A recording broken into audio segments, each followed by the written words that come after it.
All right, we'll get started in just a minute. It's 7 o'clock. We'll give everybody another minute or so to join.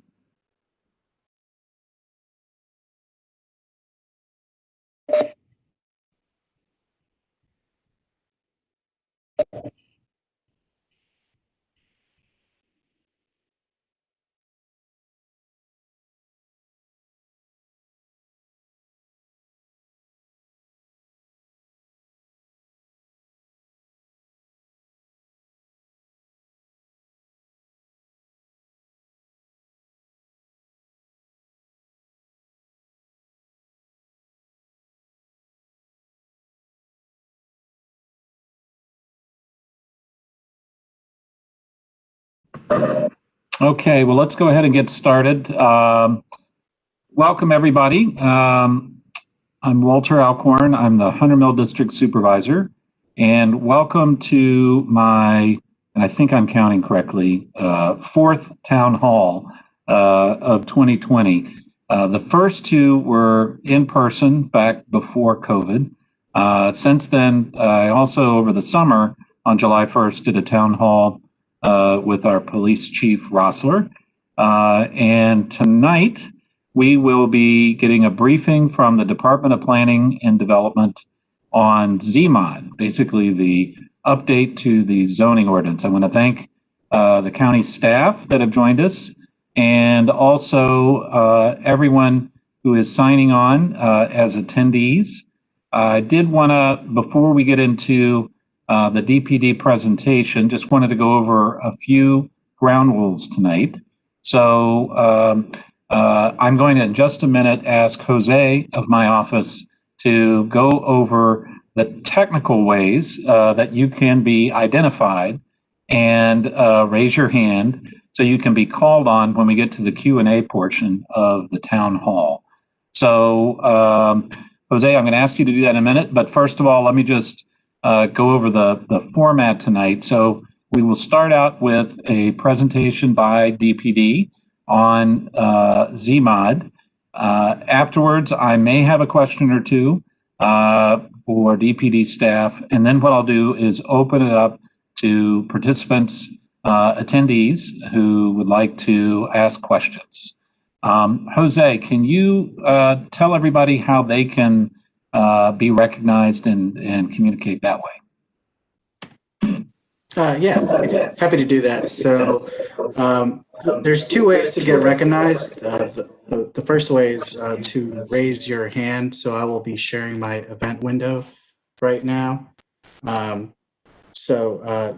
If you open the participants pane, you should get the number of participants. And then right at the bottom where the megaphone icon is the raise hand tool. That's the way that, so right by my name, you can see that my hand was raised. That's the way to get noticed quickly. And then if you're struggling during the meeting to raise your hand, you can also use the chat, which is right at the bottom right as well, the chat, and then you can enter your question to the host. And then or to all panelists, and so that everyone can see your question if you're having difficulties finding the raise hand tool. That's all I got. All right, thank you very much, Jose. Let's get right into it. First of all, let me just give a little bit of background on why this is a topic I wanted to do as a town hall issue.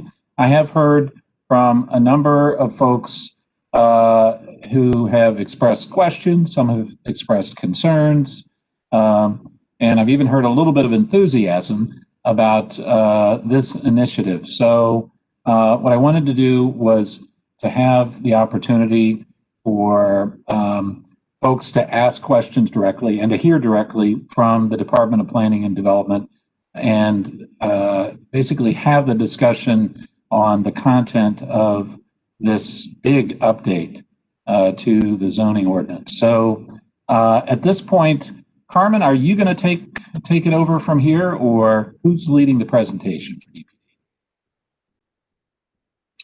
Hi there. Casey Judge should be able to share her screen. And Can you hear me okay? I'm getting an echo on my end. Is everything okay with my audio? Okay, great. All right, well, thank you. I'm Carmen Bishop in the Zoning Administration Division, and as I indicated, I'm joined by Casey Judge. We will be tag teaming this presentation as we always do. We are joined by Leslie Johnson, our Zoning Administrator, Barbara Byron, Director of the Department of Planning and Development, and I think I see Rachel Flynn, our Deputy County Executive, in attendance as well. So we want to thank you. We do have some slides that we'd like to get through, and then we look forward to the discussion and answering any questions.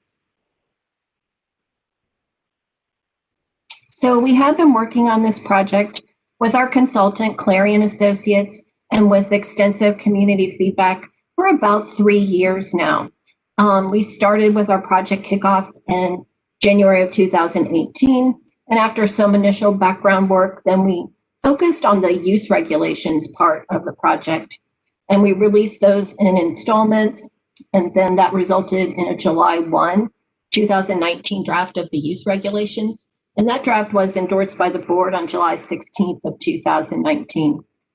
Then we worked on the other articles and then incorporated changes based on feedback we've been receiving into a consolidated draft that was released June 30th of this year. And then since then, we have been on a roadshow of presentations, talking to people in all 9 magisterial districts, and we've incorporated additional changes into a draft that was just released last week. And then tomorrow, the board is scheduled to consider scheduling public hearings, but those public hearings wouldn't be held until next year. So here you have a look at the structure of our new ordinance. It's slimmed down to 9 articles, and we did, as I said, release those in installments. So we started with that Article 4, which is the use regulations. We released the drafts in 4 parts in 2018 and 2019, resulting in that July 1 draft. And then we moved on to Articles 2 and 3. We released those in August of 2019. Then we went on to Articles 5, 6, and 7. That's development standards, parking and loading, and signs in October of 2019. And then we finished it up with the boring stuff, Article 1, general provisions, and Article 8, administration procedures and enforcement, which I will note is the best acronym though anyway. And we did that in March of this year. And then we've been getting feedback along the way, and we incorporated revisions into that June 30th consolidated draft that I mentioned, and then more revisions into the November 24th draft. So outreach has been a big component of our zMOD project all along the way. We have had 88 public meetings, and so I guess this makes our 89th. Some of them have been in person, some have been remote, some have been both. The project has a strong online presence. We have used every means that we can come up with to try to get the word out and to receive feedback. We have done a few surveys, and we've been working with some work groups along the way as well. And they've been providing a good sounding board for us, and then also serve as liaisons to other groups and individuals. And we want to thank you for having us back for this 4th Hunter Mill specific meeting. But in addition to the Hunter Mill specific meetings, of course, we have had general community meetings and open houses. Some of those have been held at the government center or in other places across the county.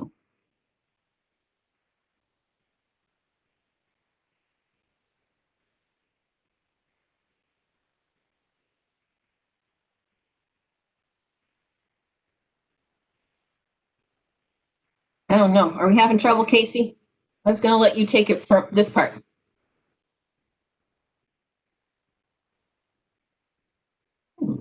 I'm so sorry. My mute button disappeared while I was sharing the screen, so I was frantically clicking every button I could find. But here we are. Everyone can hear me okay? All right, great. So now comes to the why update the zoning ordinance. And I think every person we've asked probably has a laundry list of different reasons, but we'll give you our top 4 reasons and what we're working on with zMOD. The first Let's make this work. There we go.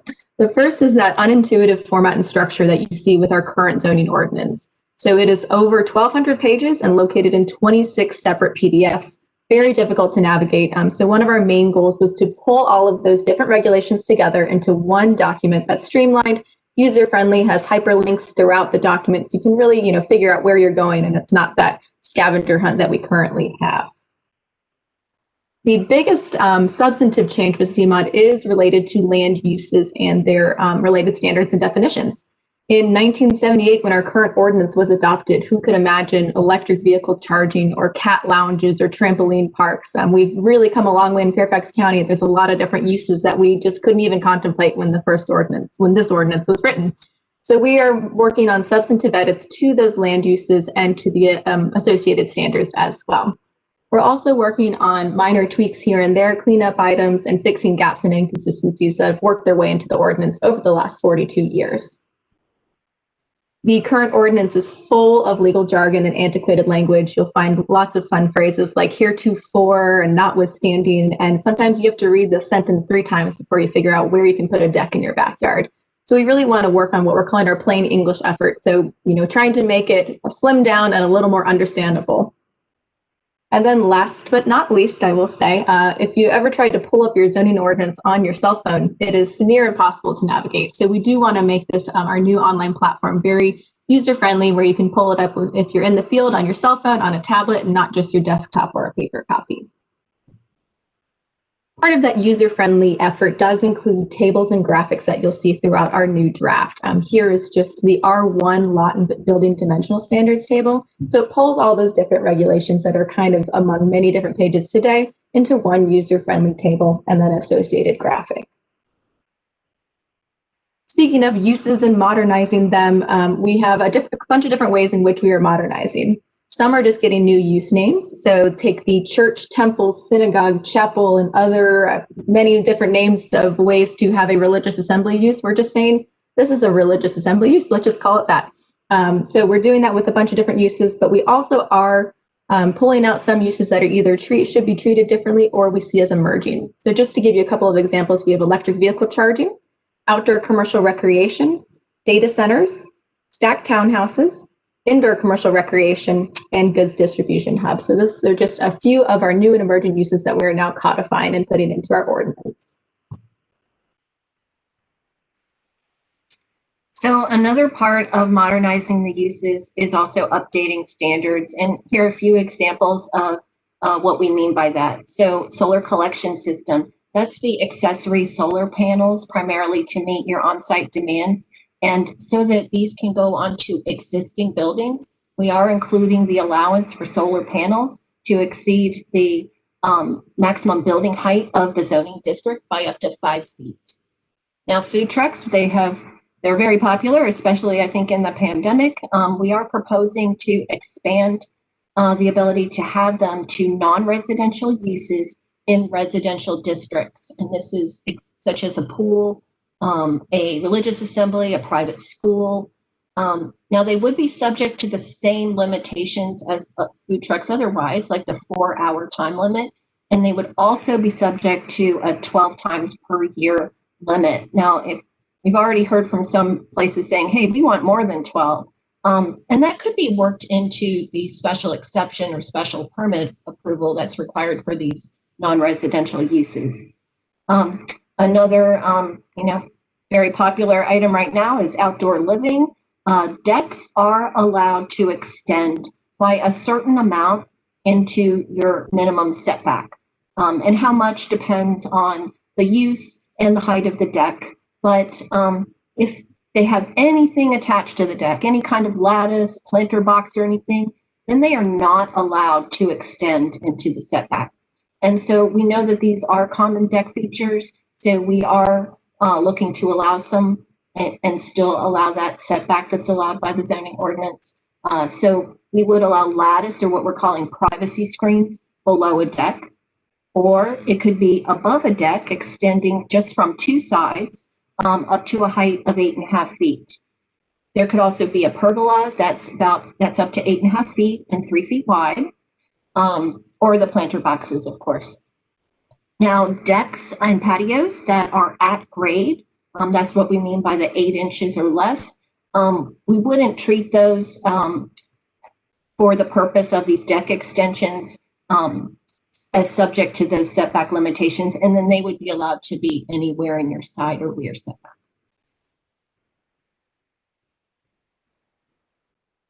Now, since we are virtually here in the Hunter Mill District, we wanted to highlight for you the changes to the PRC district. Now, this won't take very long because they are very limited. Now, one change that you'll see highlighted in the executive summary, where we have some tables that go over the permission changes, and we call out, there's a bunch of these, and I don't want you to be alarmed by them because they're all in the same fashion. What it is there are certain uses in the current ordinance that are called group uses. These are your special permit uses approved by the BZA, such as a religious assembly or many of the commercial recreation uses. In the PRC district, those uses have the option of being approved by a special permit by the BZA. We are proposing to change that option to be a special exception approved by the board, and that would make the PRC district consistent with all of the other P districts. As I indicated, we are taking a very light touch to the PRC district, and that includes 2 permission changes, but there are a few changes, for instance, where we've added new uses like live work, stacked townhouses, adult day support center. Those have been, of course, integrated to the PRC district as well.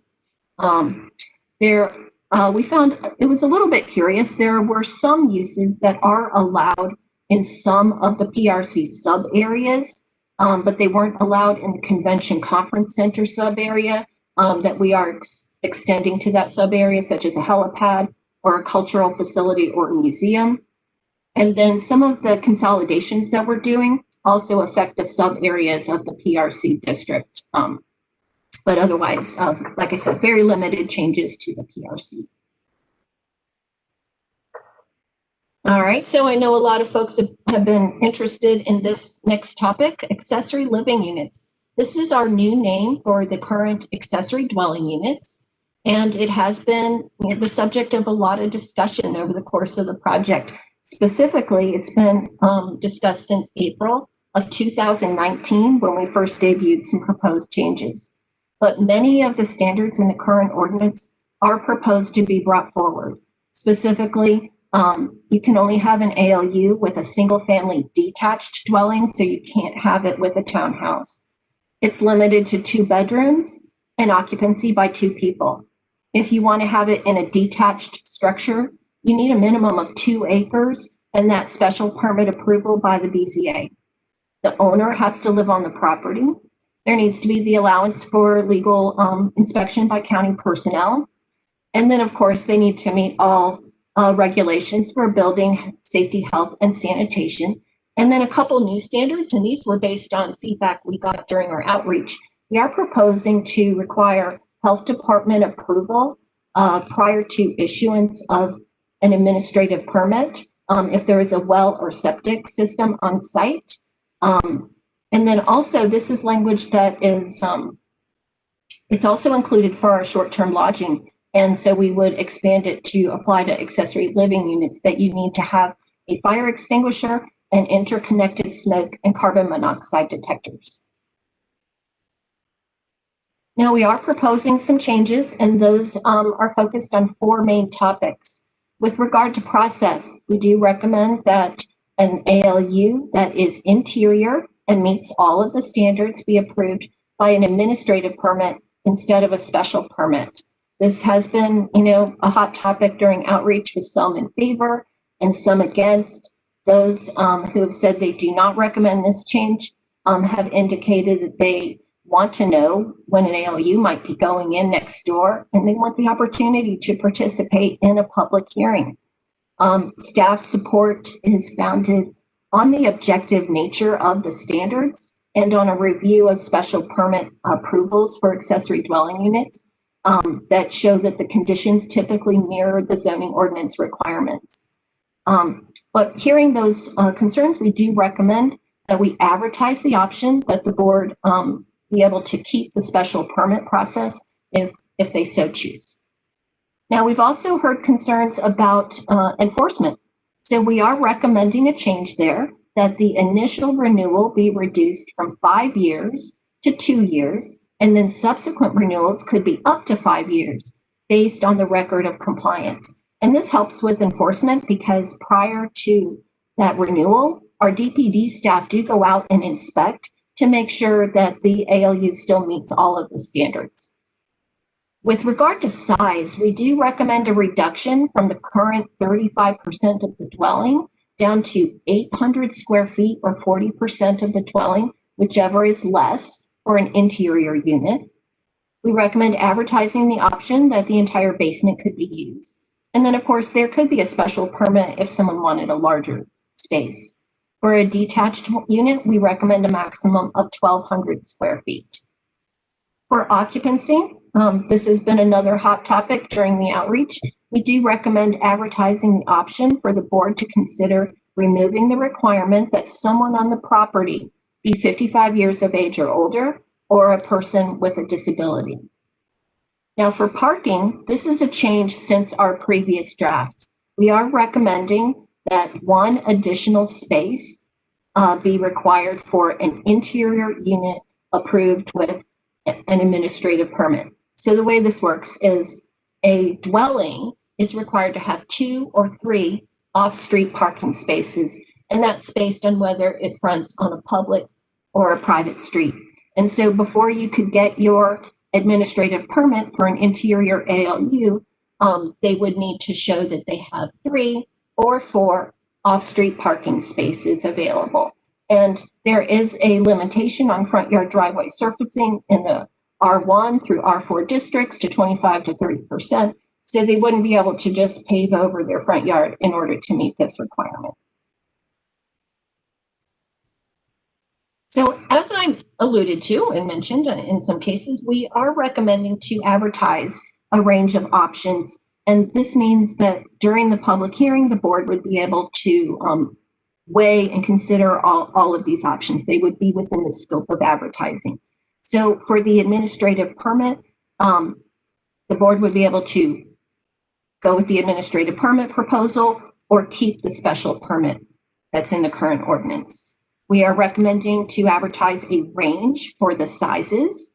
And then for the age or disability, we would advertise the ability to either retain or remove that requirement. And then just to put it in context, since 1983, when accessory dwelling units were first added to the Fairfax County zoning ordinance, we have had 219 accessory dwelling units approved and 17 denied. Now, based on information that we have gotten in other jurisdictions where they have retained certain restrictions, and what I mean by that is, for instance, an owner occupancy requirement, some of the things that we are proposing to keep, they have seen modest increases in the numbers of accessory dwelling units after they have amended their ordinance to be more flexible. And looking close to home, Arlington County, they amended their ordinance in 2018 and also 2019. And during that time frame, then they have seen 32 attached and 38 detached approved. A lot of folks are interested, and we are definitely interested in seeing how things are in Montgomery County. They amended their ordinance and it was effective at the end of last year. So while in the past they were seeing about 50 accessory dwelling units approved per year, they don't really know how their amendment may affect their numbers. They think they're not seeing an increase right now, but that could be due to COVID. But we do think that we'll be looking at modest increases, and that will allow us time for careful monitoring, analysis, and future consideration of amendments. And that's something that the Planning Commission has already been talking to us about, is really looking at what kind of data do we need to be collecting to monitor this going forward. All right, so the next use that we'll touch on is the home-based businesses use. So currently we have 3 different ways in which you can operate a business out of your home under the current ordinance. The first is a home occupation. That's an administrative approval, administrative permit. And there's a list, it's a non-exclusive list of different uses that you can have. The only use that does get customers or clients is the teaching uses. So it's think Pilates or music lessons or art lessons. So then you go to the home professional office, which is limited to kind of professional type uses that can operate out of the home. It does require a special permit, and that the BZA would be approving the number of customers or employees that could be associated with that use. And the last one is a barbershop or beauty parlor in the home. That's also a special permit going to the Board of Zoning Appeals, and they would be looking at the number of customers that would be appropriate. No non-residential employees are permitted with that use. So we're looking to consolidate to make one set of equitable standards and one home-based business use with the zMOD proposal. Like I mentioned, the current ordinance is kind of has, and other similar uses, it's non-exhaustive, non-exclusive, but we are hoping to actually lay out exactly what uses are allowed with the home-based business use.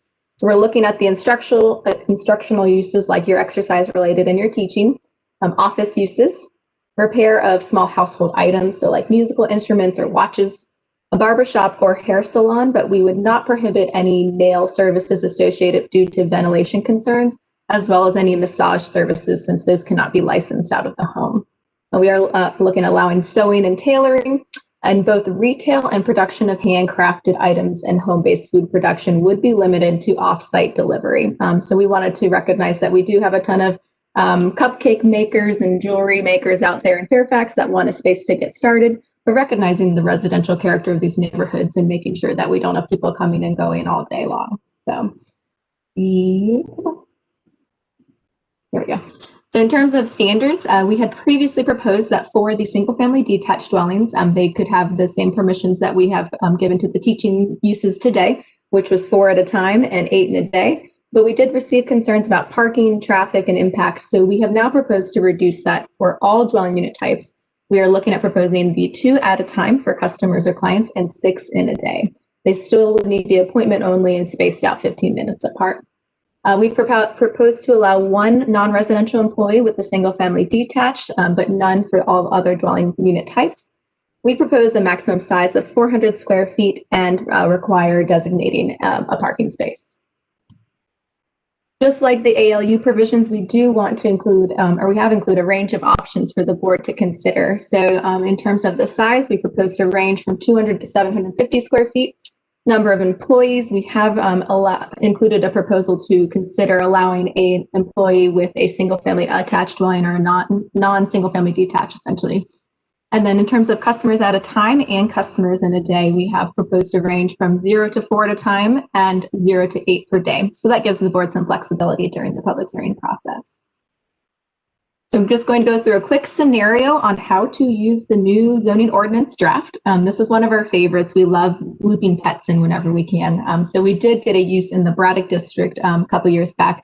Somebody wanted to do a cat lounge, and the most similar use we could find was an indoor archery range, firing range, or similar use. And that obviously was not intuitive. It was hard for us to find a home for this use. So under the current ordinance, that's what it was considered, but we're proposing to consider it now indoor commercial recreation. Much more intuitive.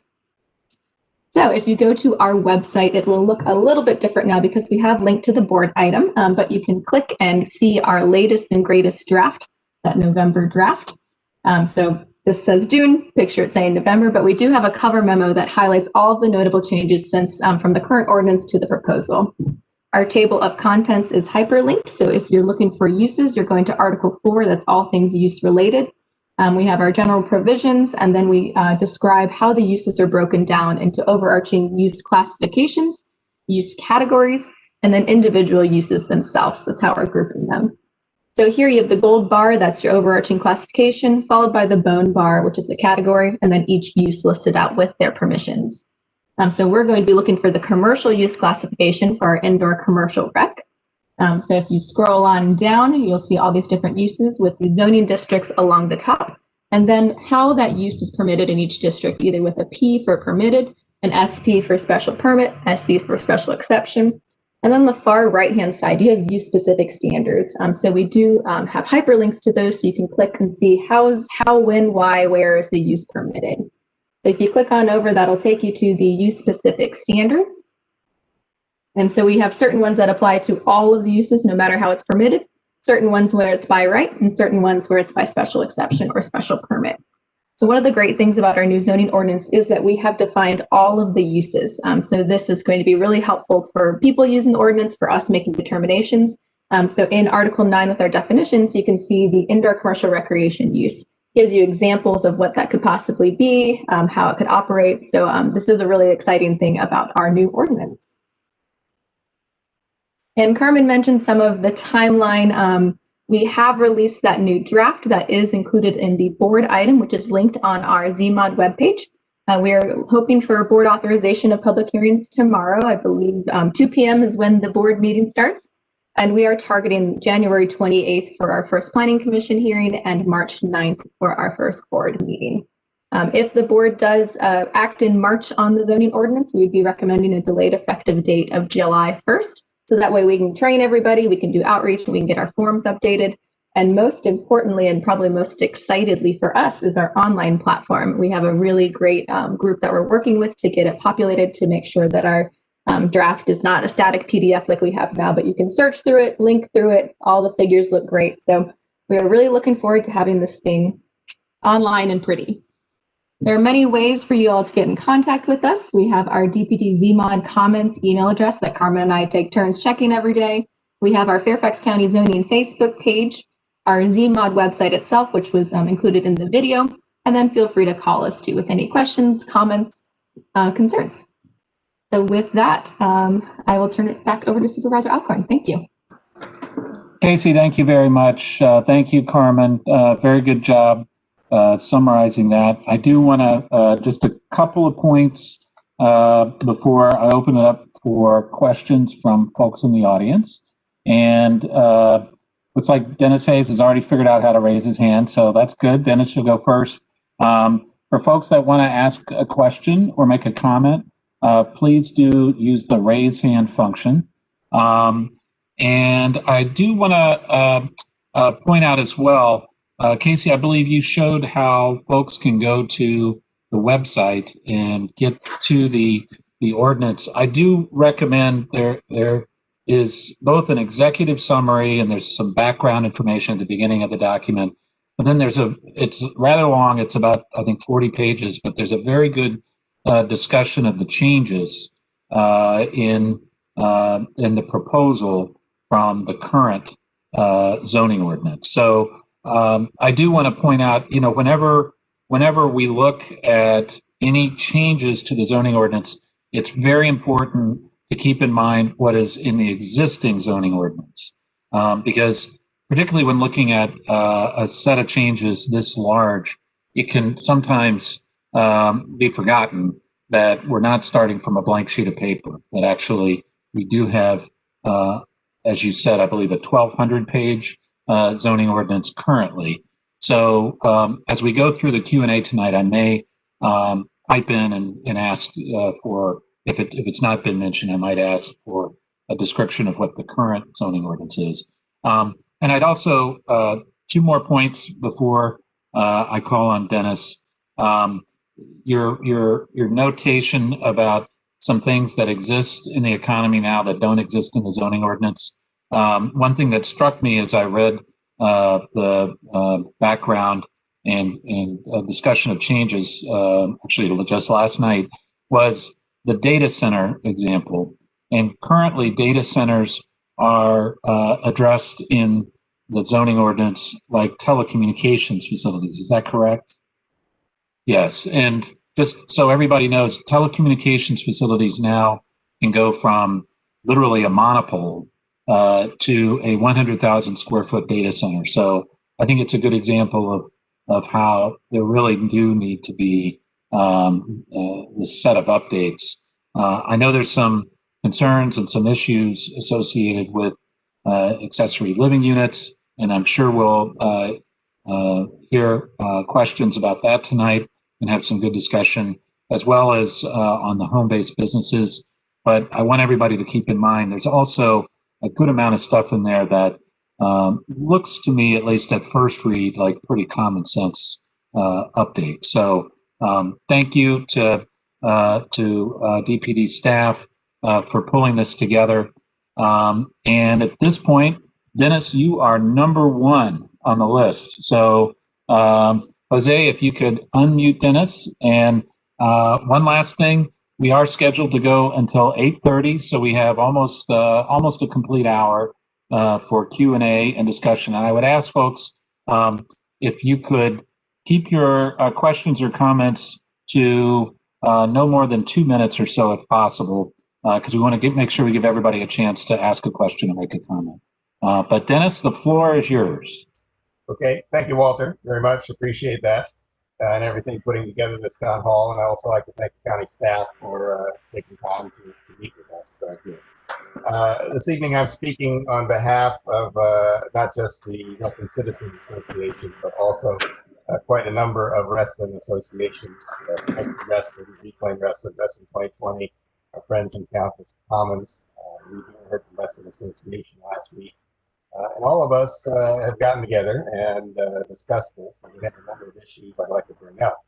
I'm going to be stepping through this rather quickly. Other colleagues, I think, will want to sort of flesh out some of the concerns that I'm going to raise. So let me just kind of go through these. First off, we're a little concerned because this proposal, and what I guess is now its final form, was released on the 25th. Which works out to one business day before the Board of Supervisors is going to assess it and decide what the next steps are. 741 pages. There may be a red line version. I can't find it. I'd appreciate help pointing me to it if it's out there. But this isn't really much in the way of advance notice. The major concern, where else all comes down to, is that the current draft goes into a number of issues which were not considered in the original zMOD mandate. They have been brought up, the ALUs, the businesses, these other things. Dennis, I'm sorry. Could I ask you to repeat just Sure. what it was and include? I couldn't hear that. I'm sorry. I put on a nice clean shirt, but I guess you don't have the video. So no, actually, that's better now. Sorry. Go right ahead. I just want to make sure we hear. I'll try to lean up really close to the computer here. I was saying the concerns that we share is that the current zMOD draft goes into areas that we have not seen were part of the original mandate for the zMOD project. And I might note we're not against zMOD as a concept of trying to modernize and smooth out language and all that. That's fine. But what we see is these other issues have been grafted onto this process, but without the necessary community involvement and discussion that we feel is important to this. I was a little surprised to hear you've had 88 public outreaches because they certainly didn't get to Reston, and we're easy to find. I mean, there shouldn't be any problem finding people in Reston that you could brief on this issue, and I'm going to come back to this point towards the end. Our concern is that these issues are far-reaching. They will have effect that will ripple out through the years and the decades to come. And we don't know, or at least we haven't seen in what we've seen so far, that they've been fully thought out. Where is the enforcement mechanism of this? How are you monitoring these? How are you determining what's acceptable and what's not acceptable? Maybe you have a whole process to this, but we haven't seen it yet. There's a number of examples I could go through, but in the interest of time, I'm going to pass by that. I've also been in touch with some of my colleagues in other districts, other associations similar to our own, and they too are surprised by some of these things coming up. And again, I feel that's really helpful to the process. So what we're asking is that we slow down this process to allow the community engagement that should have been there in the first place, but certainly in our case was not. I do want to emphasize that we are prepared to work with county staff to address these issues. We are prepared to be educated, as you've done an introduction job this evening. And in this spirit, we're asking, and I'm asking on behalf of multiple Reston associations, that we have a briefing from county staff sometime before the end of the year. And I'd also like to offer a possible path forward. We understand that there are issues that may be time sensitive in terms of updating existing regulations and laws and what have you. So what we'd like to see is after we've had this discussion, if we identify issues that we feel need to be more directly addressed, not just within Hunter Mill, but countywide, that we pull those out, save them for this. I understand there's going to be a second phase of zMOD, put them in there, and then we can reach agreement and pass those technical issues, which zMOD was originally designed to do. We can pass those expeditiously. So, Walter, that's kind of where we stand. As I said, my colleagues, I think, have a lot of specific concerns that they'd like to address. But what I'm saying is we're happy to work with the county, and we just want to have an opportunity to go over what our concerns are and have you address them. Thank you. All right, thank you very much, Dennis. Casey or Carmen, I think I remember seeing you in Reston back pre-COVID. Can you go over again where you've done not just Hunter Mill, but Reston specifically? Yeah, sure. So I'll kind of run through a few of the points that Dennis made. He asked about a red line. We don't have a red line copy, and that's because if we gave you a red line copy, we'd take the current ordinance and it would be all strike out, and then the new one would be all underlined. And that's why, and Clarion Associates, they have worked with 180 jurisdictions on just this sort of thing, and they told us at the beginning, and I think maybe as staff we were a little bit surprised. What, you can't do a red line? And they said no. That's why we do the footnotes. We have the executive summaries along with every draft. We've had that summary at the front that really highlights all of the notable changes. But the footnotes, Carmen, you'll find that at Reston we have folks who live to go through red line documents. That is not a problem for us.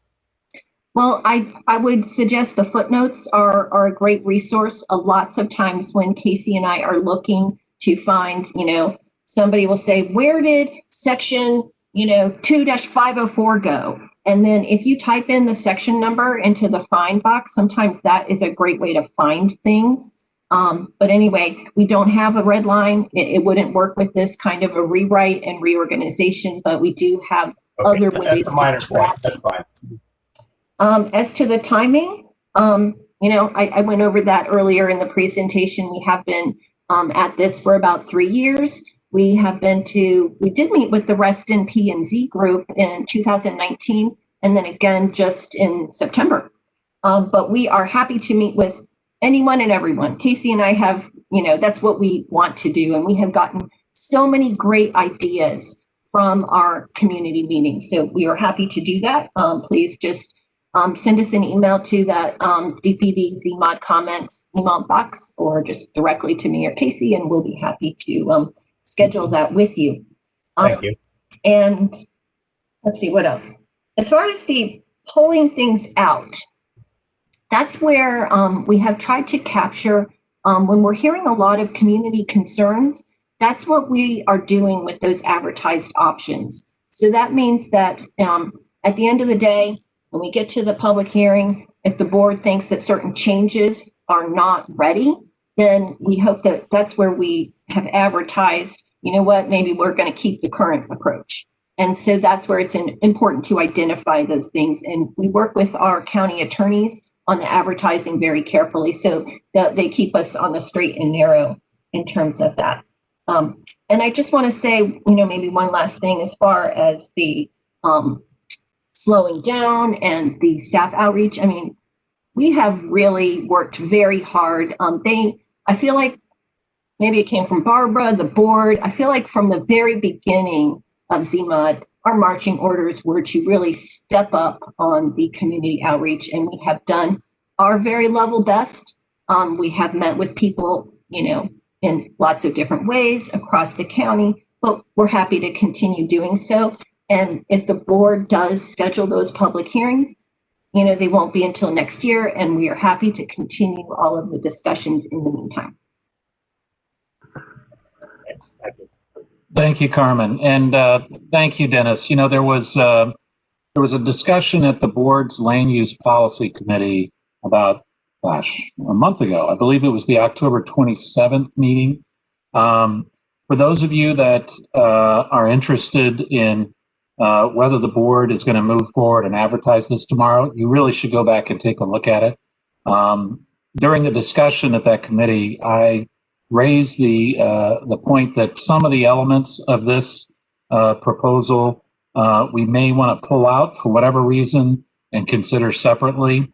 After I said that, I had 3 fellow board members that spoke up and basically disagreed with me and said this has been going for years. There's frankly a big push even at the Board of Supervisors to move this forward. So I think no matter what I do, it's going to move forward. And I think actually what's important today is that I would like to hear, and Dennis, your comments were very helpful because I think having some additional discussions on this are a good thing. I think, having some more community discussions. But what I would also like to hear are specific recommendations on things that we shouldn't change, or maybe that we should, that haven't been floated yet. And that would be very helpful. This still has to go through the Planning Commission public hearing. It's still got to go through. There's going to be a workshop, I think, that the Planning Commission is going to do. But basically, even if the schedule doesn't change from what is proposed to be considered by the board tomorrow, we're talking about 3 months, 3 additional months to try to sort through this and figure out what should ultimately be adopted. So, Dennis, I do appreciate your comments, and I'm willing to do whatever I can to help sort this all out as well. There are a lot of details in here, that's for sure. Okay, let's go on to the next speaker. Next person that had their hand up, I believe, is Donna Jacobson. Welcome, and as soon as you get unmuted, the floor is yours. Okay, thank you very much. I appreciate this town hall, and I appreciate you taking the time to do it. I find it very informative. I have a question concerning the interior ALUs. If HOA has covenants that do not allow interior ALUs, and a resident applies for one with the county, applies for a permit to have one, will the county still grant that permit even though the HOA does not allow it? So it would be up to the HOA to enforce their regulations. That's a private matter. So it would be upon the HOA. Okay, and I just wanted to bring up it. I don't know whether there's some way that the county can work with HOAs or something, because it is difficult as an HOA leader.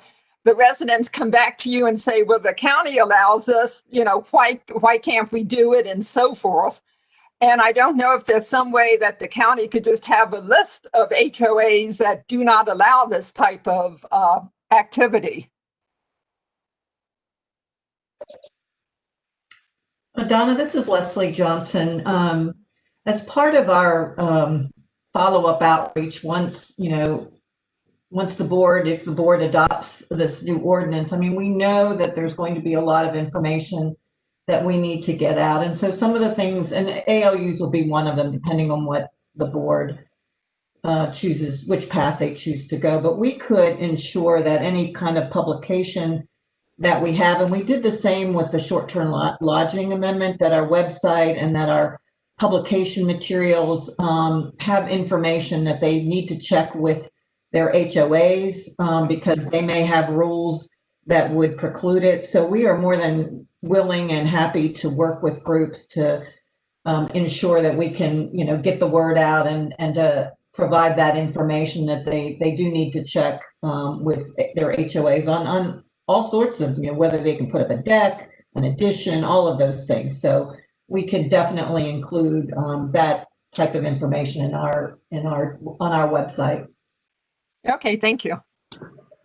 Donna, thank you very much. Appreciate your question.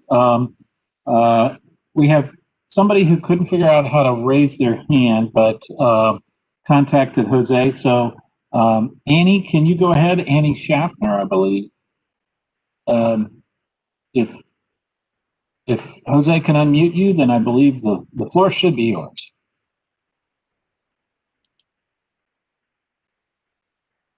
Okay, can you hear me? Ah, yes, there you are. Okay, thank you. thank you for this town hall. I appreciate it as well. And I'm the president of the Clark's Crossing HOA. And, you know, we just had some concerns, as Dennis had.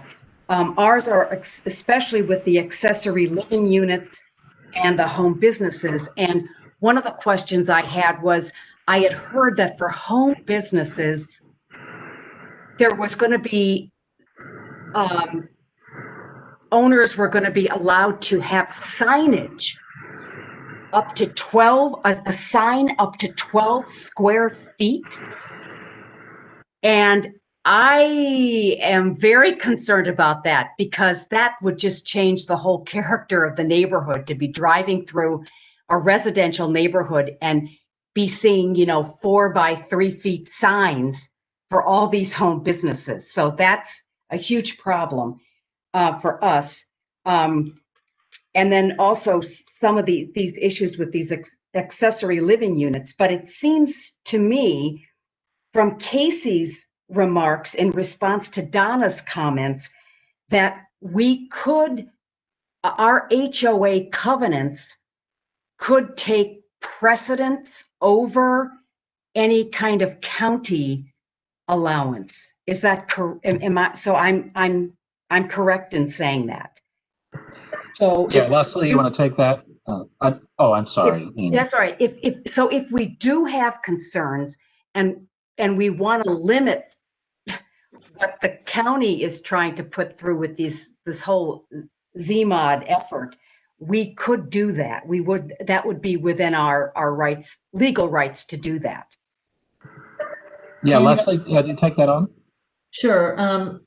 Annie, that's correct. If your association already has covenants that, you know, would preclude certain things like signage or home-based business, then, you know, they would take precedence over the counties. But again, you would have to enforce that. That's a private agreement between you and the homeowner. With regard to signage, when we revised the sign ordinance, which was done in March of 2019, and we redid the whole sign ordinance, and we did it with the view of content neutrality. There were a number of issues with our sign ordinance that could be challenged based on some Supreme Court decisions. So as part of that, we allow yard signs on residential lots, and we allow a total of 12 square feet of yard signs. And those signs typically are the signs that you could see for an election. You know, those are your, that was kind of to replace what we had as campaign signs. But no one sign can be greater than 4 square feet. So the sign itself cannot be greater than 4 square feet, but you could have 3 of them. It could be your ADT sign. It could be your, I like the Redskins sign. It could be any type of, because we can't regulate content. So what we've done with the home-based businesses is that we have said that you can't have, and Carmen, and correct me if I'm wrong, but that only signage that you can have would be the yard signs. We're kind of silent as far as that is concerned, but if somebody wants to put a yard sign up, since we can't regulate content, it makes it difficult to then enforce that. So that's what we've done. So I think, we haven't seen a problem with it today. I haven't even seen a lot of issues with the yard signs. We haven't had a lot of complaints. We might have had 1 or 2. So people are, I've seen a lot of the graduation, in 2020 when when kids were graduating and they couldn't have a party or whatever, people would put out those 4 square foot signs. I have a 2020 graduate, and those are the types of signs that, would be considered under the minor and the yard signs. Okay, so if if a single sign can only be 4 square feet, that's different Right. than, I was under the impression that it, Right. yeah, that it could be that the one sign could be 12 square feet. And I'm Yeah, thinking, oh my gosh, that would. Right. And I think, but it's specific, it's very clear that you can, we're allowing a total of 12 square feet of sign on the property, but each individual sign can't exceed more than 4. So it basically allows somebody to have 3 4-square-foot signs on their property. Okay, well, and the other thing is with these graduations, et cetera, they're up for, a few days or maybe a week, and then they're down. But for a home business, you'd expect it to be a permanent fixture. So that was just something else we would have to consider. Right. And these signs are supposed to be temporary. They're not permanent signs. We don't require a sign permit. And again, these were some of the issues that we were wrestling with back in March of 2019 when we were, we had done outreach on that. That was a separate amendment, and we basically just carried that forward into the zMOD. We might have changed the organization just a bit and maybe made a few tweaks as far as plain language, but it's as is from the March 2019 amendment. Okay, great. Leslie, thank you. Annie, thank you. Excellent question. When I read that same provision last night the first time, I thought it was 12 square foot signs, and I had to reread it, and then I saw the 4 square foot limit per sign, and I had went through the same thing in my own head. So thank you for asking that. Okay, let's move on. We actually have Fran Wallingford, Fran, I'll call you an honorary Hunter Mill district resident for this evening. And then afterwards, Larry Butler and Joseph Johnston. So Fran, you are on. Thank you so much, Walter. I'm glad you're doing well. And I want to thank the ladies who plan. They've done so much work. And I know how hard it is to be out every night selling the story. But you're probably the only people in the county that understands this document. So congratulations for that. I have about 4 or 5 things, but I think the important thing is to get the question out there. You don't have to answer them on the spot, but so I'll just start there. I don't understand the issue on appointments for home-based businesses. You say they must be 15 minutes apart. Well, 15 minutes apart, the first appointment is still there when the second appointment comes. So I'm not sure what it is we're accomplishing there. So maybe it needs better language or something. So that's one concern. The other thing related to home-based business, my understanding it's going to be a list of the businesses that are allowed. And currently, interior design business is allowed, but I don't see it on the list.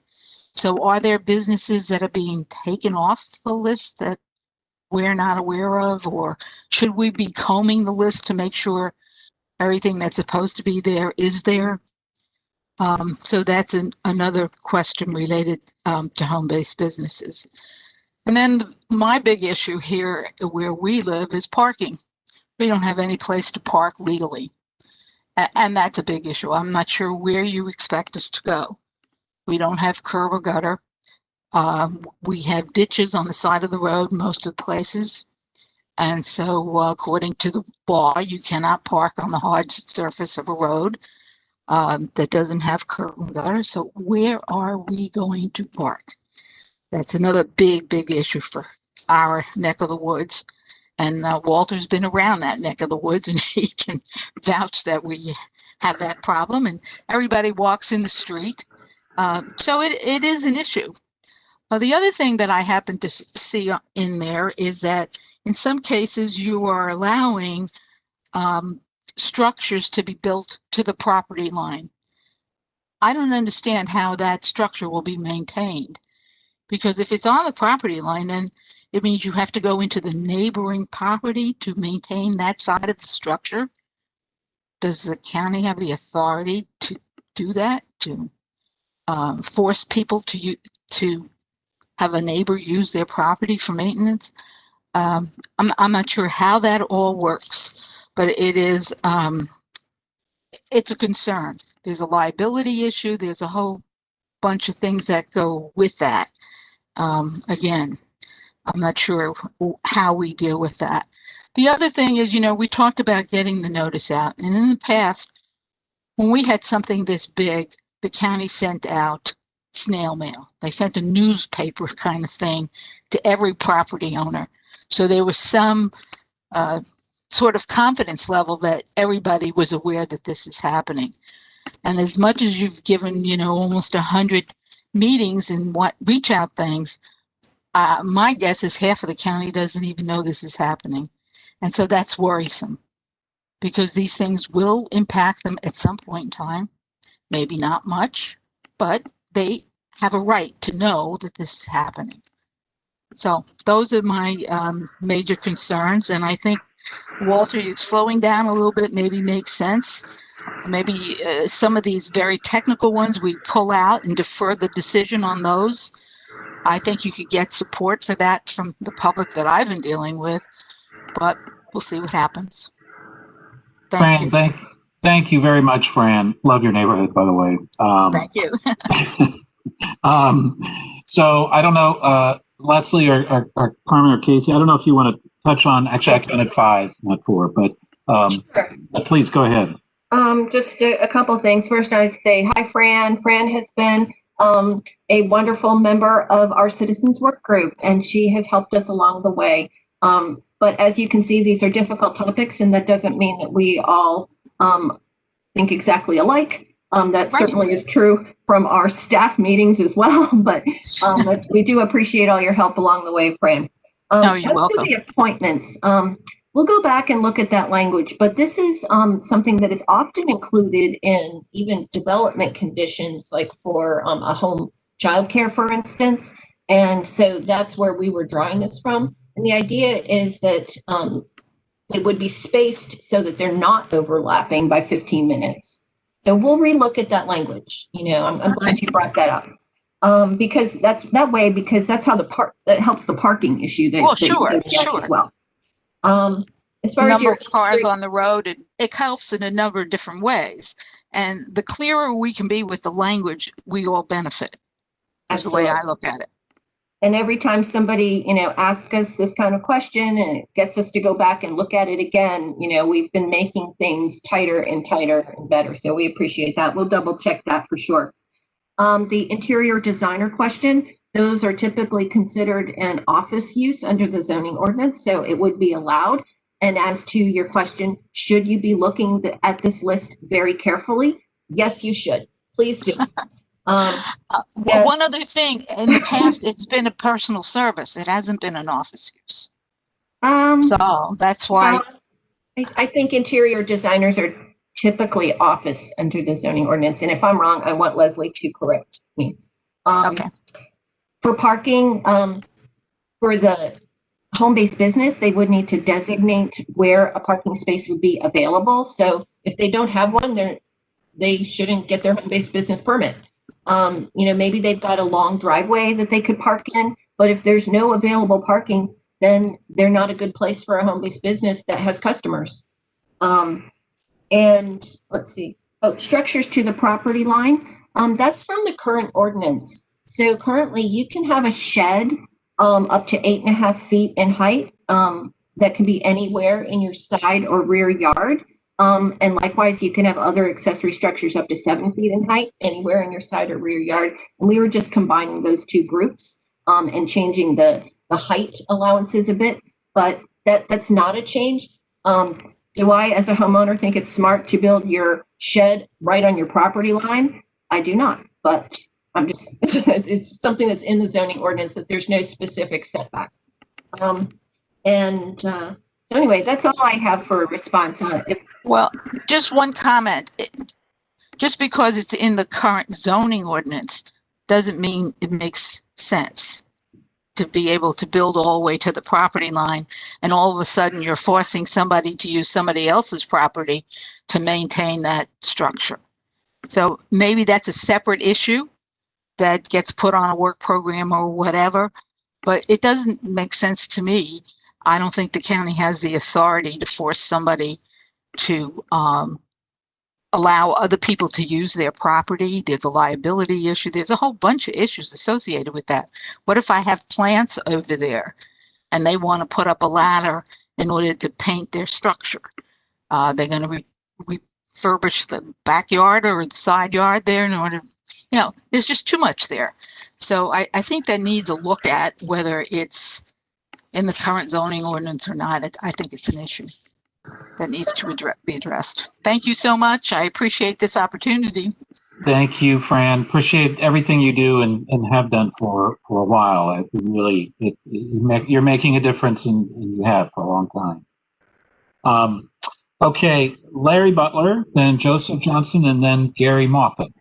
Larry, the floor is yours. All right, thank you, Walter. Hopefully everybody can hear me, and thank you for the county staff who are spending their evening with us tonight. As most of the panelists know, and certainly you, Walter, Resident Association sent a letter last week expressing some of our immediate concerns. Some of those were echoed by Dennis and Donna earlier in the comments. So I just want to touch on those very, very quickly, because we're going to be submitting kind of at your request, Walter. You want more specifics. We will be doing just that.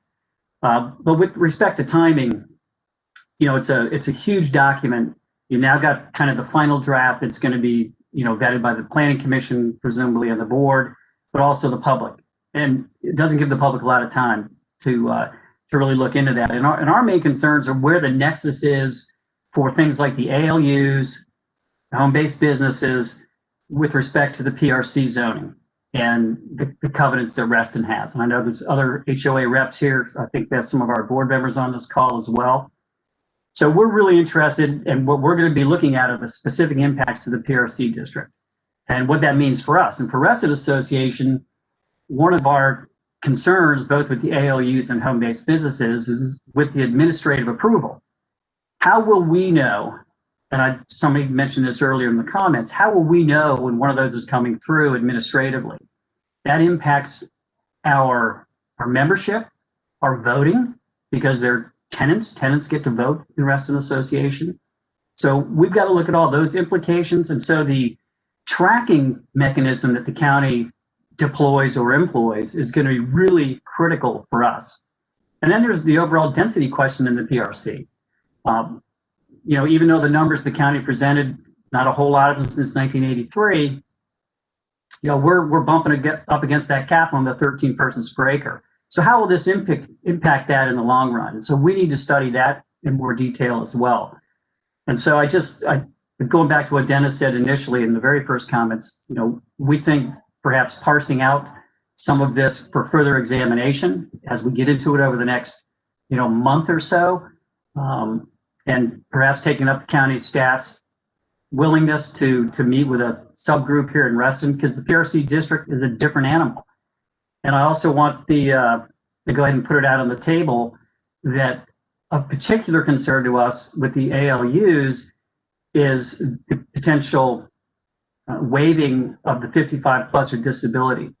And, the consideration of parsing out the PRC districts for that. PRC is very special in the county. There's only 3 of them. We are in conversation with Burke Conservancy.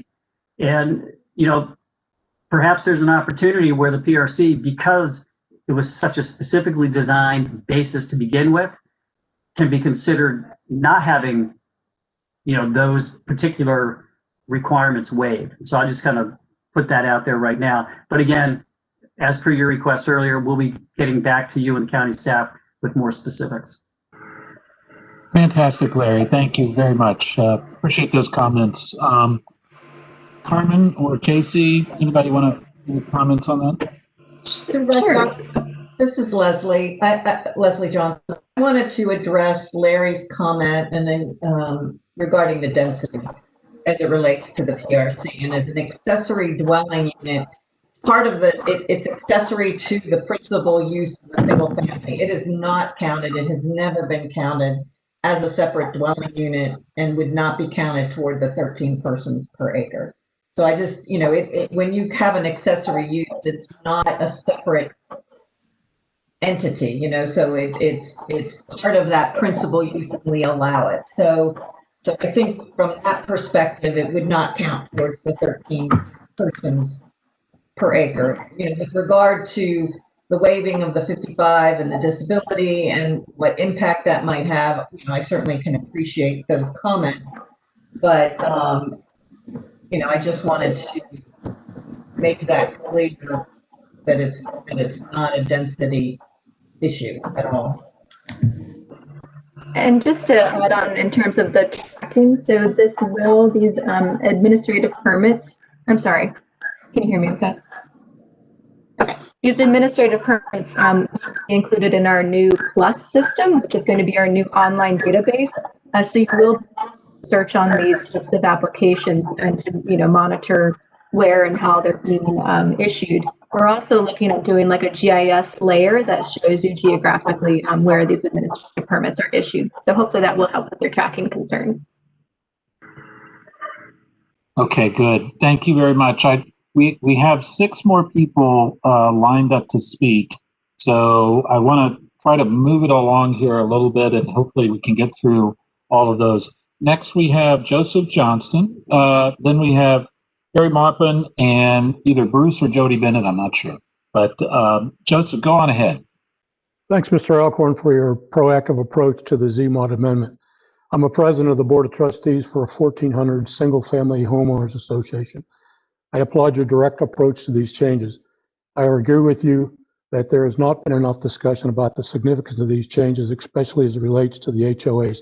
I wish our supervisor in Sully District was as proactive as you. To date, we've heard very little from her on this proposed amendment. While Carmen and Casey and Clarion have been working on this for 3 years, it's been a little over 3 to 4 months that citizens and associations have been able to read and analyze the impact of the amendment. And during the pandemic, communications have also been strained. I agree with Dennis and others in his comments, in her comments. There have been little outreach to the larger HOAs to help them understand the amendments and how to guard against some of the proposed changes that will wreak havoc in the HOA communities. And I'll just name a few: parking, signs, home-based business, administrative approvals without notice, lack of monitoring by Fairfax County, but left up to the homeowner to drop a dime on one another, no regulation of contents on signs. While some of these changes may well work in California, they may not work well here. I'm just greatly concerned for the HOAs that have been I asked a question through the chat about HOAs having a direct opportunity to speak to these. I don't know that the HOAs have been approached, or the larger HOAs have been approached, for them to look at this and dissect this in detail and better understand how they can guard against some of these changes. I, for one, will be working with our architecture review standards as well as our declaration and limit the amount of signage that we'll have, the parking that's going to be allowed, home-based businesses in the ALUs. All right, appreciate you. Oh, go ahead. More? No, that's it. I'm done. Okay. All right. Thank you, Mr. Johnston. Appreciate it. Any comments from staff on any of that?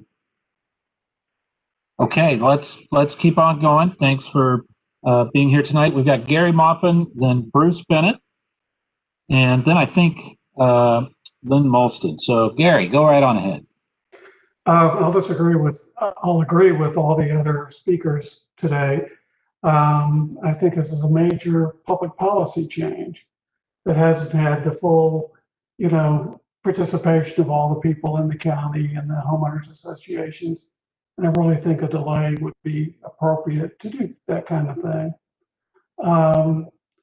If you look at the comments by Dennis and Larry Butler and others, I think his delay helps us get real participation. And that's what all of us are trying to do, including Casey, Carmen, and Leslie. So everybody wants that. We want the best policy. Let's take the time to really do it right, because most of the citizens in the county and businesses really haven't seen this and the implications of it. I had to unmute myself there. Thank you, Gary. And Bruce, I think it's you and not Jody. Is that right, Bruce Bennett? Supervisor Alcorn, actually, it's Lisa who's going to be asking those questions on behalf. Okay. So I have audio. Go ahead. So I have 3 parts. It's questions, comments. First is the report was made public on Friday.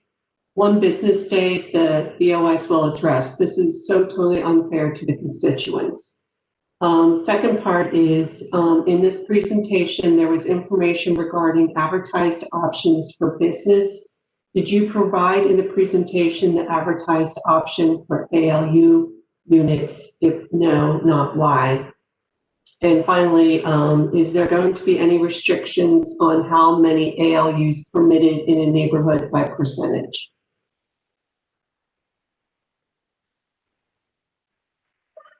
Okay, who gets those? I think I get a few of those. All right, Carmen.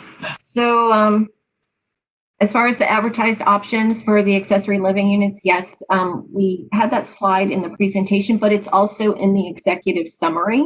I think it's Appendix 3, where we talk about accessory living units. So we do have that chart in there that lays out the advertised options. As far as a percent, no, we don't have that. It would be, something that's allowed in a single family detached dwelling, and there wouldn't be any kind of a, limit on a distance limit or anything like that. I think that could be really unfair and difficult to work into the ordinance. And I just want to say, I understand, we're hearing some concerns about the outreach. As I said before, we have been releasing installments of these drafts over the past 2+ years. We absolutely did not drop 700 pages on the community and say, okay, read up, we're going tomorrow. That's just not true. We've been doing it in pieces with the goal being that people could read, a chunk at a time. But we know it's been a long process. And, so here we are, we've gotten to this point. We agree with you. We want the community engagement, and the project has benefited so much from the input that we have gotten. And so I don't want to minimize the impact that citizens have already had on this project, but we're happy to have to continue the meetings and to continue to fine tune the document. Okay, thank you, Carmen. We've got a few more questions here. Next is Lynn Molston, then Jim Hart and Sheila Dunheimer. Lynn? Thank you, Jose, for unmuting me, or Lisa, whoever to thank. I just wanted to join my fellow citizens in voicing great concern that Phase 1 of the zoning modification ordinance, which will be law, by the way, has mission creep from the original plan to make the regulations easier for all stakeholders to understand and to remove inconsistencies, gaps, and ambiguities that have found their way into the ordinance since the initial adoption of the current ordinance in 1978.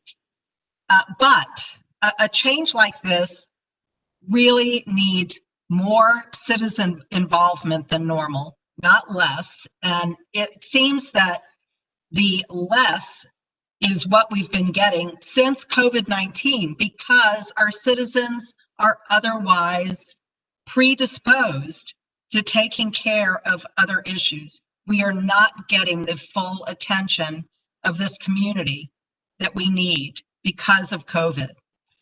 This is our county. It's all of our county, and citizens should have direct input into how county land use regulations will change. And I implore you, and if the rest of your colleagues, Supervisor Alcorn, were here, I would ask and implore them as well to please defer the vote to consider advertising the zoning draft, and that's administrative item number 3 on tomorrow's agenda until 2021, and after citizen town halls are held in each district. I do want to thank Casey and the team, Carmen. You all have really done a great job. This is not in any way disrespecting the work that you all have done. It's just the situation. But I do I want to echo Dennis's remarks, and I also want to agree with Larry Butler's remark that in terms of the PRC, I just feel that it's not ready for prime time. Thank you.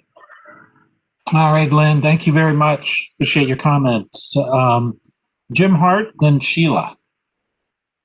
Yes, thank you. Hope you can hear me. Yes, we can hear you, Jim. Thank you for doing this, and let me thank the staff also for their hazardous duty on a weeknight again. I have a couple comments and a couple suggestions and a couple questions. The draft would benefit tremendously from an index, and absent an index, it's almost impossible for a civilian to digest the 700 or 600 and some pages in either draft. Even if you don't change a word, even if you don't change a punctuation mark, if what's on the website could be supplemented with an index, it would at least help people find the sections that pertain to the concerns that they have. Secondly, two of the key provisions, which I think are essential to making some of the social engineering aspect of this more palatable, the ALUs and the home businesses, neither of which are really necessary to be addressed in an update after 40 years, deal with, I think so far, unworkable and unenforceable caps, either the cap on the occupancy of the ALUs or the cap on customers of the home businesses. Both of those are important for minimizing the intensity, but absent some record keeping, some way to keep track of the number of people living in an apartment or the number of customers coming and going from a business, it's all on the honor system. It is going to be impossible to prove it. It's going to be impossible to enforce any violations. It's going to be impossible for the BZA to deal with them if someone appeals, unless there's some proof of something. And unless staff is sitting in the driveway, I don't know how they're going to know who's coming to the house as a visitor, as a friend of the family, as a customer of the home business, as a customer of the second home business in the ALU. And all of these limits for the customers are going to be doubled, I guess, if you have a home business in the ALU and a home business in the house. Unless and until there is some effective way of monitoring and enforcing either of those caps, it's phony baloney. It's meaningless. You can't enforce it. And things like if a couple moves into the ALU and has a baby, how are we going to know that? And who do you punish? The landlord or the tenant? Do you throw them out? Do you revoke the ALU? What do you do? I don't think we've worked out a lot of these details. As many people have said, staff may be getting antsy, or the board may be getting antsy because we've spent a couple years and we paid all this money to Clarion, but we waited 4 years to do this. We're not under a July 1 deadline from the General Assembly. There's no emergency to this. If it takes more time to get it right and get some of these essential provisions put in, maybe it should take more time. Let me say one other thing about the home businesses. A measure of intensity isn't necessarily the number of customers. It may be the number of delivery vehicles coming and going, particularly for an online business that's selling something, or the home-based production of food that's going out, or something like that. I don't see anything in there measuring the intensity of the deliveries coming and going, and that may also, I mean, that may be impossible to enforce as well. But the delivery vehicles coming and going, and again, doubled if there's 2 home businesses on a lot. Maybe a measure of that.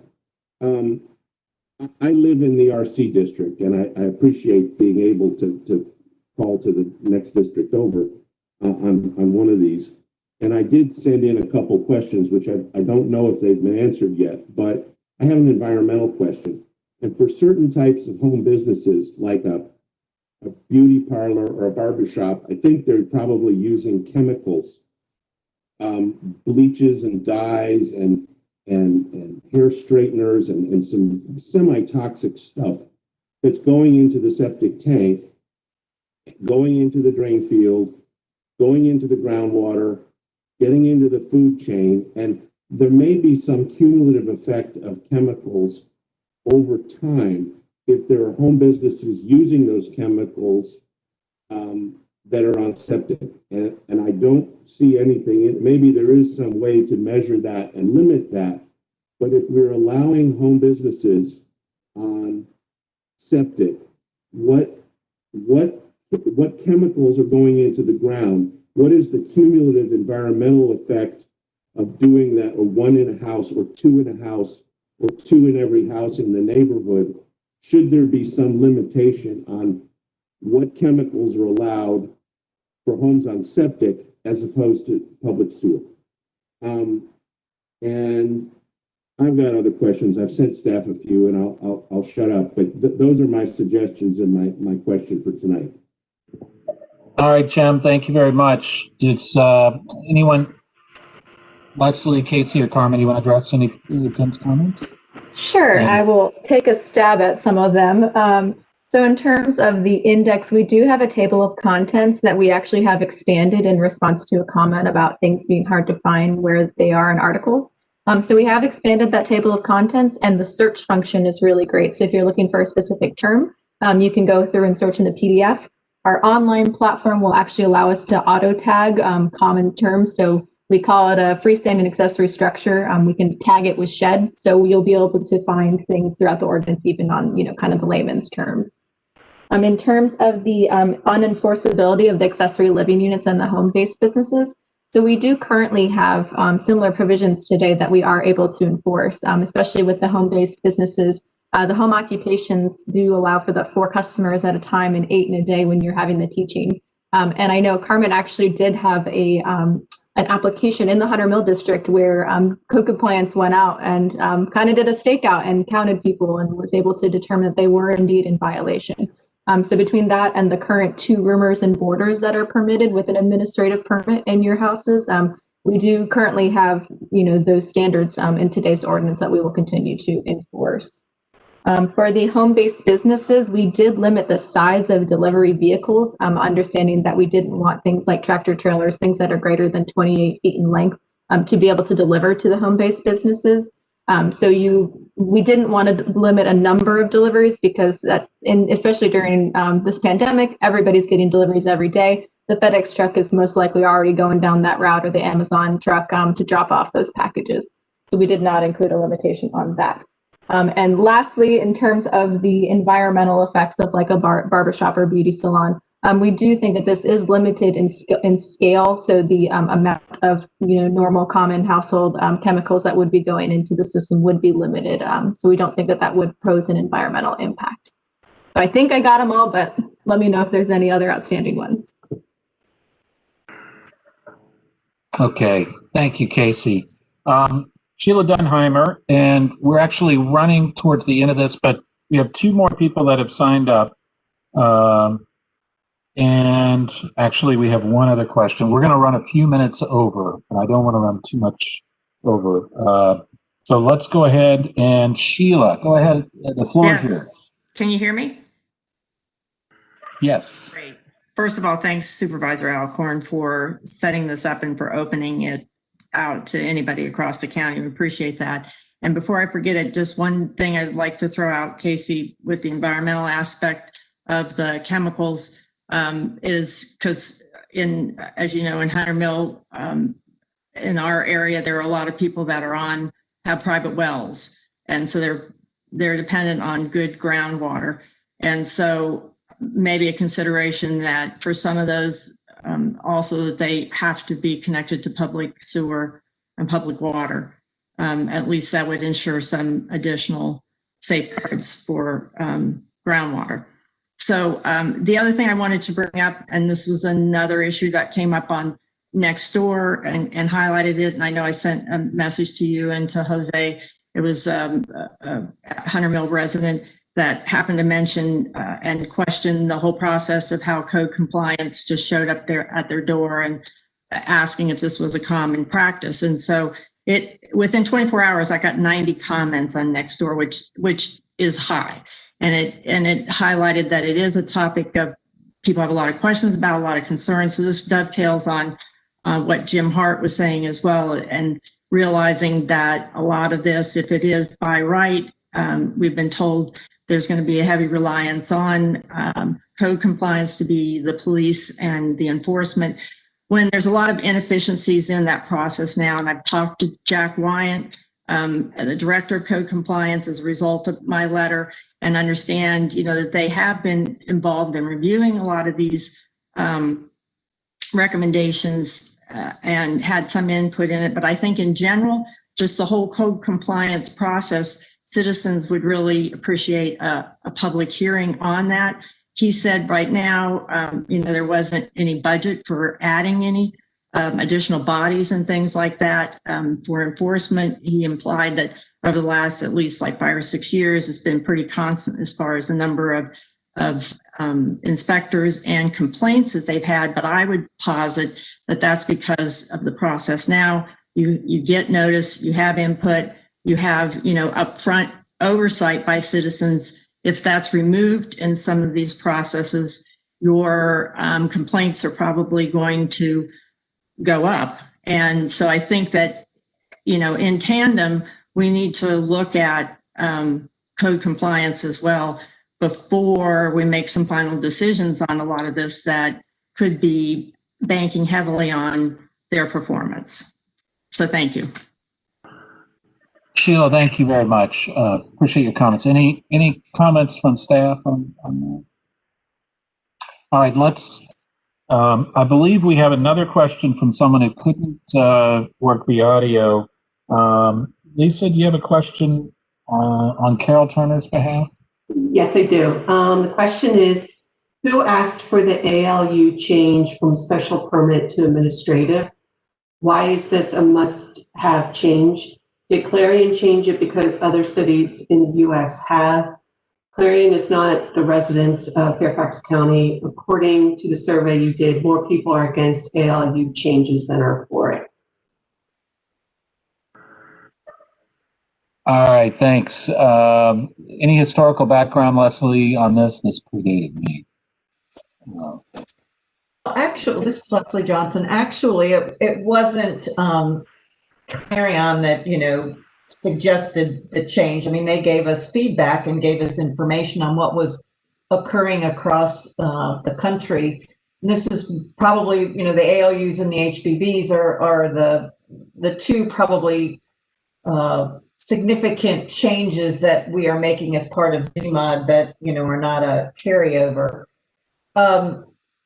I think a lot of this came out of the older adult committee, the board's older adult committee. We got some feedback about different ways to allow people to, instead of having to go through a special permit process, to allow for a more streamlined administrative process.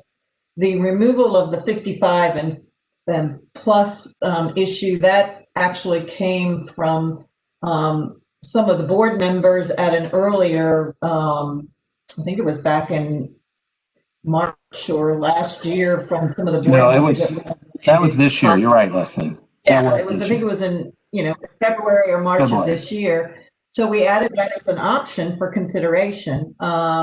So I think there were a lot of, the other factor that, Carmen raised earlier is that when we looked at the special permit process, a lot of the conditions were already parroted the standards that were already in the ordinance, and probably in some cases the ALU provisions are more more objective than a lot of other provisions. So that's why we felt comfortable that for an interior unit, where they wouldn't be seen, that it's not another unit, that they could be done with on an administrative process. And so, one of the, I don't remember who it was, but I think, and it might have even been the chairman. I mean, a lot of the folks, especially for family members, adult, parents, when we tell them they have to get a special permit, they're like, okay, why? It's my family member. So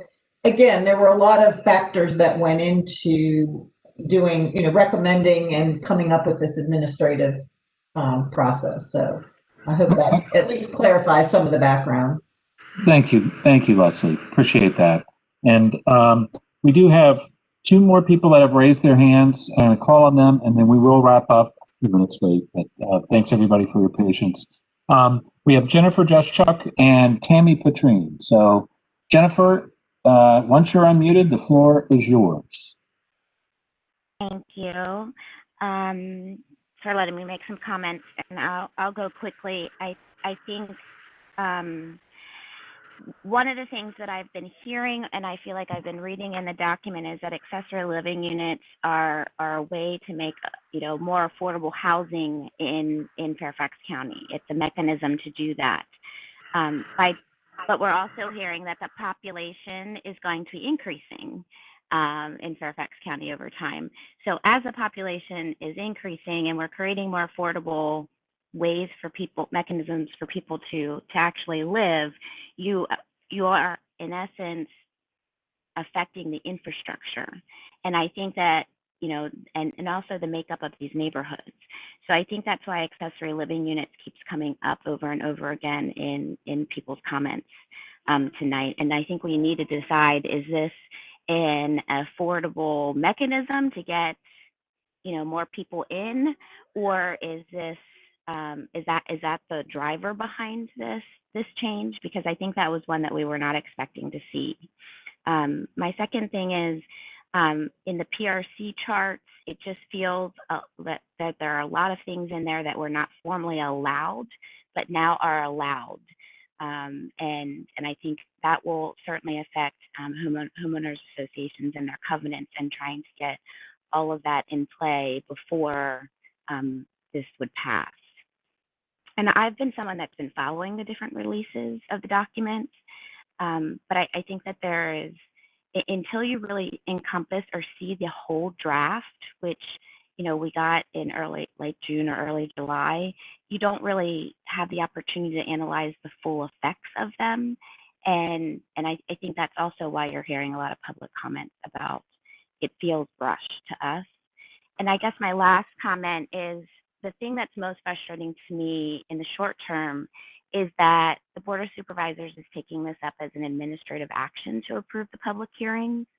So we as the public can't make public comments before, that issue is taken up tomorrow. So there isn't a way besides us doing a letter writing campaign to the Board of Supervisors to get our voices heard. And those are my comments. Thank you so much. Okay, thank you, Jennifer. Certainly this town hall is a way that you're making your voices heard, at least for me. I'm only one of 10, so thank you very much, Jennifer. Tammy, you get the last word. Thank you very much. Walter, thank you for doing this. You are a hero across the county. I'm hearing so many things from so many people. I watched the July 21st land use committee meeting of the Board of Supervisors, where it was adamantly clear that the board is going to push this through and going to pass it.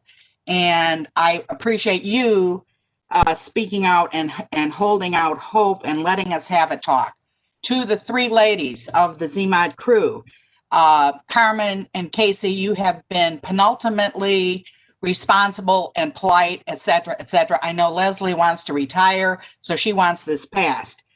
That said, we the citizens who have been meeting with you over a long period of time, me almost 2 years, have over and over and over and over brought up that some of this stuff is not enforceable. And you were slack-jawed when I first brought it up, and you now have come into the defense of, yes, it is enforceable. It is not enforceable. You think because you say 2 bedrooms, 2 people for the ALUs, that's what it's going to be. We have COVID, we have massive economic upset, we have people losing their jobs. People will want to put one of these ALUs in order to make an income so they can pay their mortgages. It is no longer an issue of providing homes for needy relatives or elderly relatives or sick relatives. So that we have to pay attention to how our community and our planet has changed. We are absolutely, Miss Wallingford was dead on target when she said we used to get mailers, everybody knew about stuff. If they threw away the mailer, shame on them. People do not know about this. Every single day, more people are like, what is this? What is this? So I'm sorry, but people don't know. Even though you've been working on it, you are like brain surgeons for this stuff. And we're like, you know, I don't know, picnickers compared to your knowledge. You know every single thing. So you think that it is smart and it is complete. It isn't.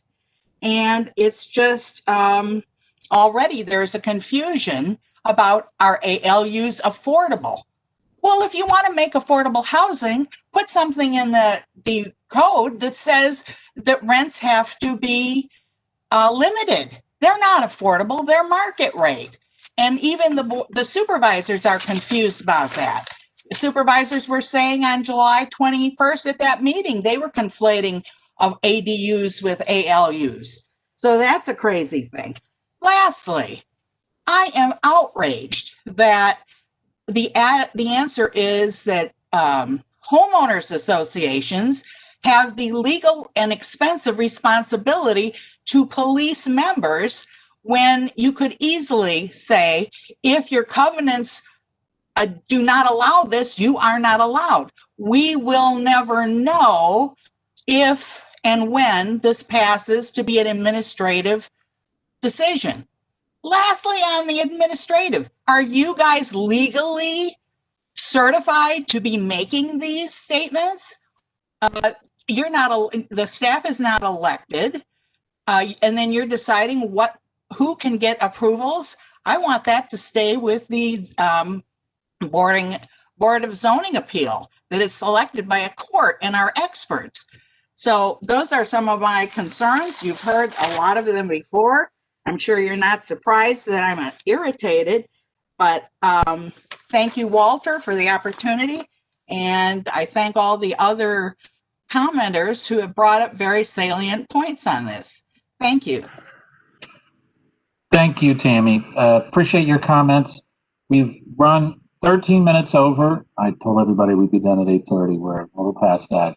But I did want to thank everybody who participated tonight. Thank you, DPD staff. I think this was a very helpful exchange. I'm going to think a little bit more about some things that I might be able to do through my office. I'll talk with Jose and Lisa in my office about some additional communications ideas.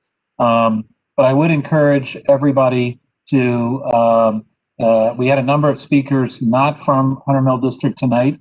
I would encourage you to talk with your supervisor's office. I know there is at least one other district town hall on this issue that's been scheduled, and there probably will be additional ones as well. In the meantime, please, particularly folks in Hunter Mill, as you have additional thoughts on this, please do let me know. And I will be happy to look and consider carefully your recommendations beyond just the ones that you made tonight.